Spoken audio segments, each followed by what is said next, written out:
Hello everyone, Guysmith here, and today we are in a new game to my channel called Factorio. Now, if you haven't ever heard of it, basically the goal of this game is to launch a rocket into space. Now, I'm probably not going to end right away at my first rocket if I manage to get there in this series. I might wind up quitting somewhere along the line and restarting, more or less. I don't plan on dropping this game anytime soon. I did literally just buy it, so that may change in the future. However, I do really rather like this game's whole concept. I haven't even explained that. So, basically, it's not just a simple survival crafting game. It's all about automation and, as the name suggests, factories.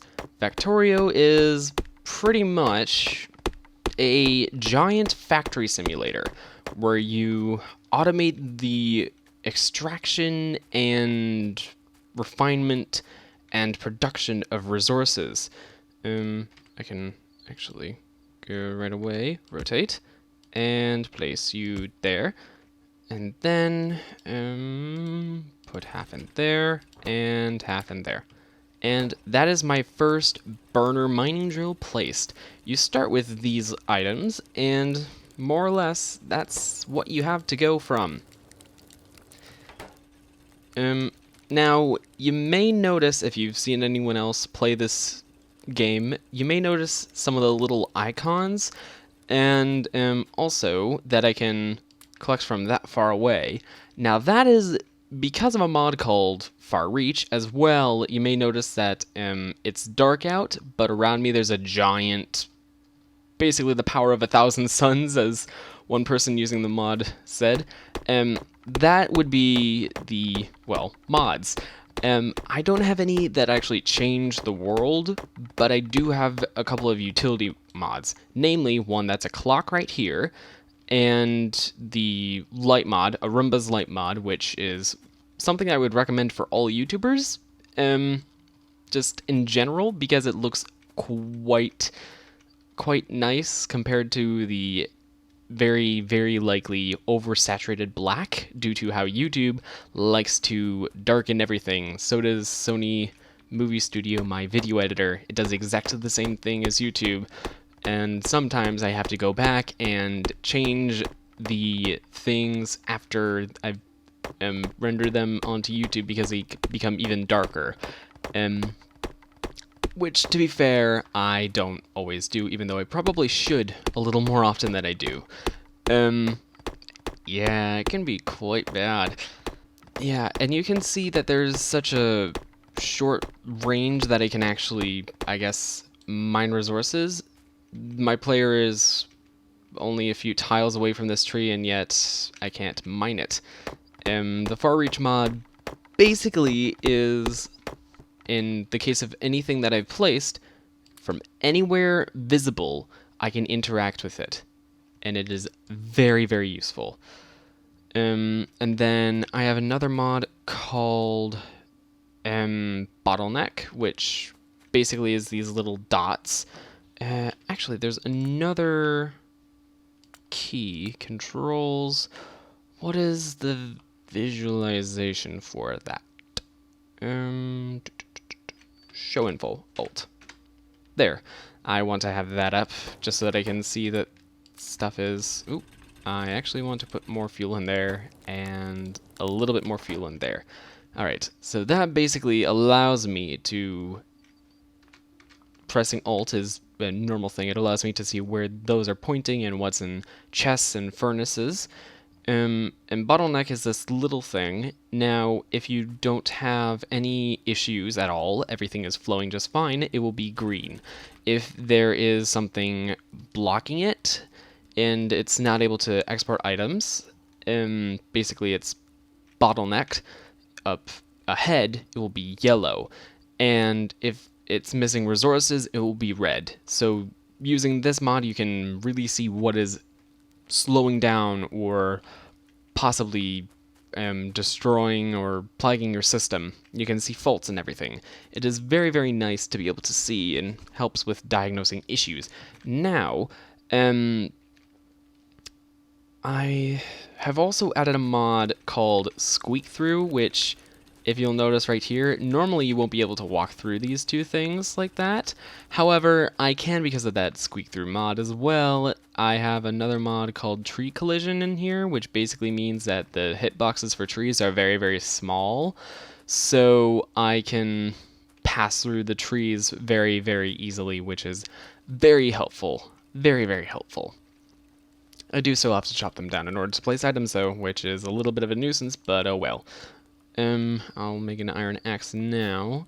Did I just make 5 iron axes?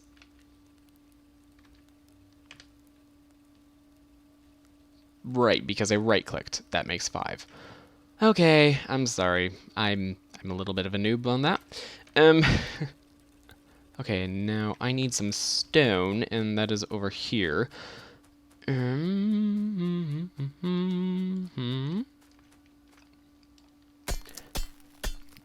So basically, this game starts are very, very slow, and oh geez, I just realized I didn't turn on my timer. I'll cut off 10 minutes from the timer. Start countdown at 20 minutes. I will probably edit this down a little bit, just because I don't think everyone wants to be watching this on without edits, because I don't have anyone else here, and it's not multiplayer or a stream, so I personally prefer edited content. It's a little bit more, I guess, intriguing to make in my case, so yeah. Let me break down a few more trees, and I can also, I guess, where's the nearest copper deposit? Over here? Yes. I need to get copper, coal, and stone, which are the base materials. Yeah, there's very little difference in that. So splitting a stack is right-click, just like Minecraft, which is very, very nice in my opinion. It's a very common feature in sandbox games to have that kind of nice, I guess, repetitive controls, so they're very familiar. So for those of you who really like Minecraft, I definitely recommend this game if you like tech and automation anyway. The idea of having something that's completely autonomous is a little bit late game. However, you can make things that are, I guess, self-sustaining once you've, I guess, built them. More or less self-sustaining. The resources do eventually run out, and you have to go and find more. Now as well, there are also enemies, just like any other survival crafting game. The biters, as they're called, will eventually start to get polluted, and I will need to... Ooh, boy. No. But right-click and right-click. I meant... Okay, yeah, I guess... I wish I could do something like a quarter stack or whatever, but... Meh. Okay. So... collect that iron, and collect that copper. E, and I can make another burner mining drill. I need another 3 in order to be able to make a sustainable loop of coal. What I'm missing is stone, of course. Now I can actually make a mining drill and collect some more wood. And then I'll be able to make... I can actually, I think, make an iron chest. Oh. I can make a few, I guess. And then there. And that should start to mine stone for me, so I can, I guess, mine some more on my own, just to boost my production speed, because I need that for this crafting. Now, there's actually some pretty interesting mechanics with Factorio and crafting. Now, if you don't have the exact, well, resources in order to be able to craft something, for example, the transport belt requires gears. Notice right here, it will have made the gears for me.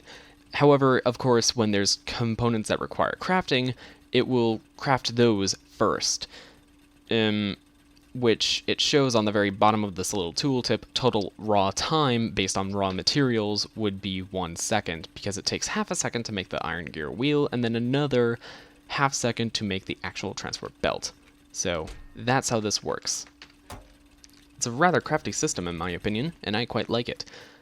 Now, how many of these can I make? Ooh, 3. I need 1 more.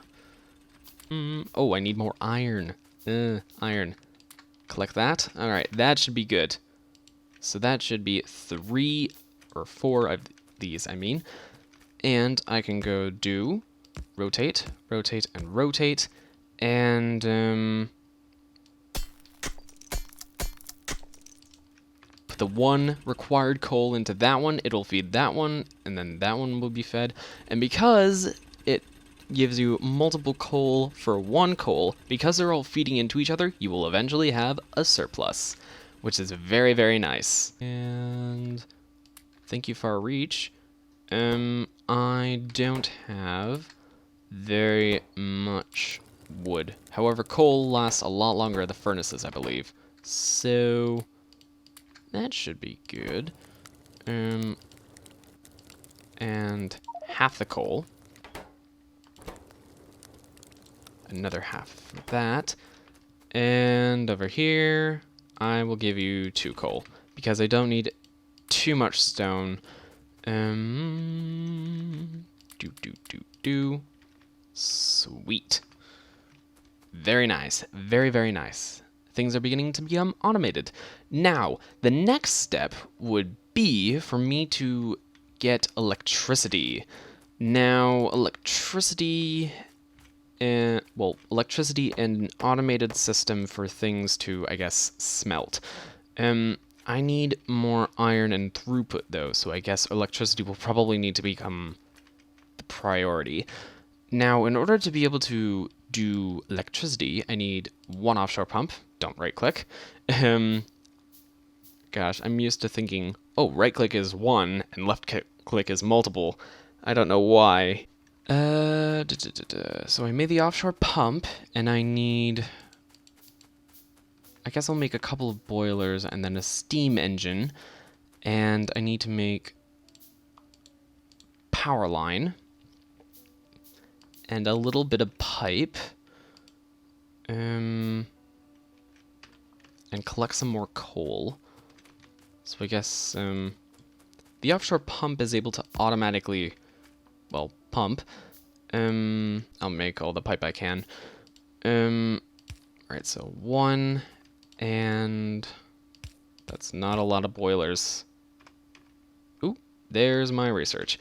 That's not what I need to be doing right now. I need to actually be focusing on the boilers and power. So I guess...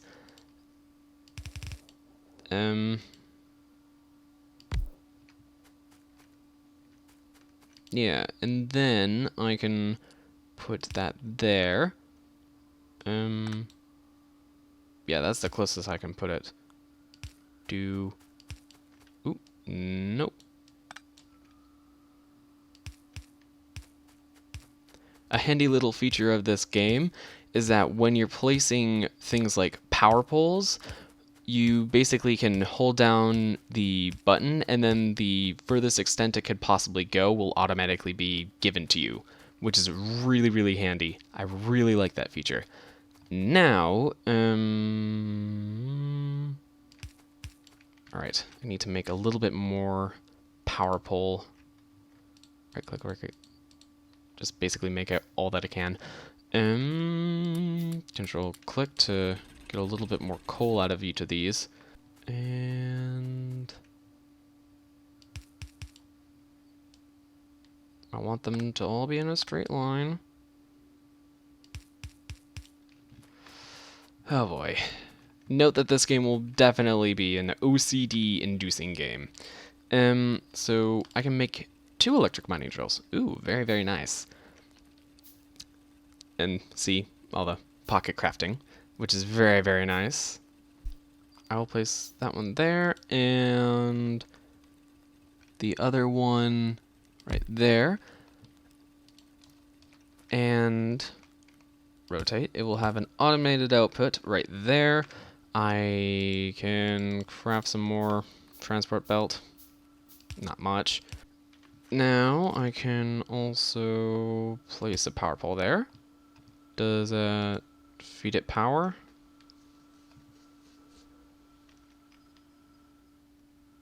That should feed those both power. And now I can go on over, collect a little bit of coal. Alright. And down here I can split these. And that should be it for boilers necessary. And now that is producing energy. So the temperature is slowly raising. Notice the increasing numbers in Celsius in the corner. I can't point to it directly, but it's over bottom right. And over here, see? Iron ore. Ooh. Alright. Now, the next thing would be to make a couple of inserters. And by a couple, I mean lots. Do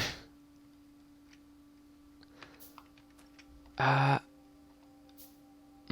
want to immediately go for the large bus format, or do I want to wait? And I also think I used all of my iron on that by making all those inserters. Okay.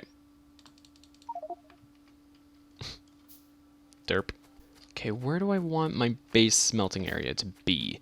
I'm thinking that maybe I should actually reverse that and put it upwards, but I feel like vertically going this way might also be a bad idea in the future.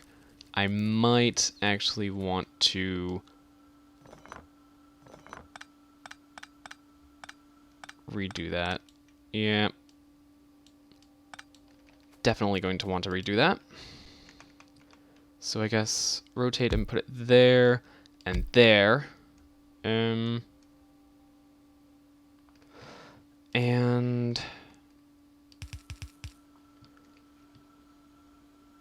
oh yeah, you can also move along on the conveyor belts, which is pretty cool, if you ask me. Not much more transport belt. Ay. However, I guess for now I can just go ahead and do it like this. And then point the inserters like so. And bring the power up.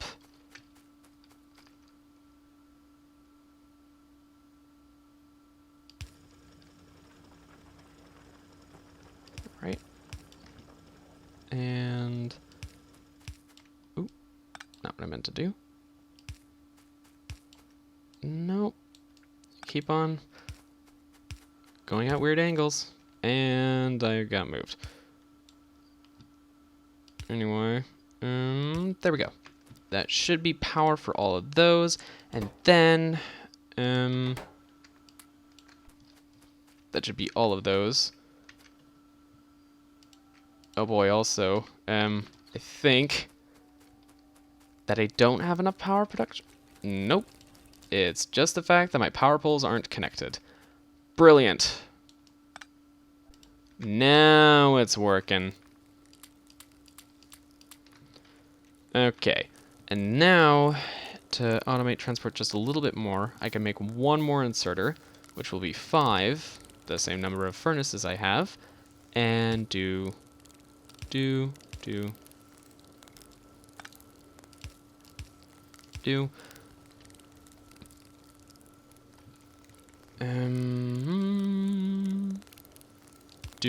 and do.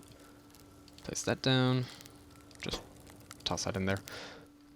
And then I can have 4 more chests. So 1, 2, 3, 4.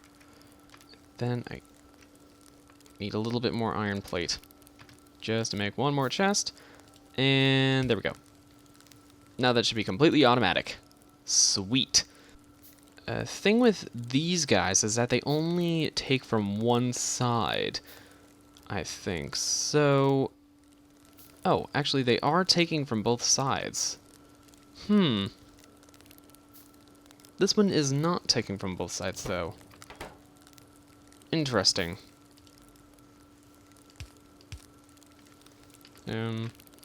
R... F to collect that. Shut up. That was a little bit startling. Okay, more than just a little bit. It was very startling. Alright, that... Oh gosh. I feel lag now. Let me close out of that. Alright. That was the timer. That was scary. My iron throughput is not quite high enough to be able to justify this many. However, I'm preparing for the future. Just a little bit. Alright, however, I am going to end off there, so thank you so much for watching this episode of Factorio. I hope you enjoyed and found a little bit of insight. It definitely starts getting more exponentially crazy and more fun as time goes on. So I definitely recommend you stick around at least until episode 2 just to see how things start to evolve, but this is the start of it all, the most basic of automation. And I am very pleased to say that it will be so fun doing this. Check out my channel for all the other stuff that I do, including some Minecraft, some speed art, and occasionally random games. I'm planning on playing random games just whenever I feel. I haven't really done any for a while though, so maybe it's time for another new random game instead of just a new series, but I like doing series. Series are kind of something that I like to do. And watch, honestly. Meh.